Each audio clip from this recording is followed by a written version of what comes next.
Lampu LED dia ni banyak dekat bahagian dalam. Lampu pula jenis pakai reflektor. Jadi waktu malam cahaya dia ni memang cerah. Yang ni lampu solar guys. Lampu ni yang model baru punya.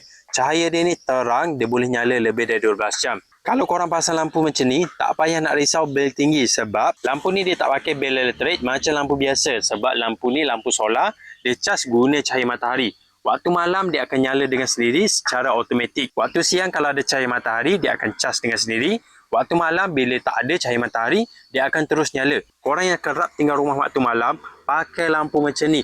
Bila malam je, lampu automatik nyala. Korang tak payah nak risau tinggal rumah dalam keadaan gelap. Lampu ni akan terus nyala dengan automatik. Lampu ni korang boleh pasang dekat tepi rumah, pasang banyak-banyak pun tak payah risau bil tinggi.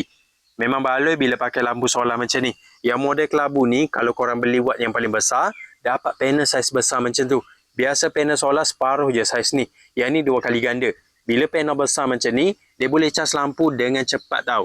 Waktu mendung, dia tetap dapat hasilkan tenaga untuk bagi lampu ni nyala terang sepanjang malam.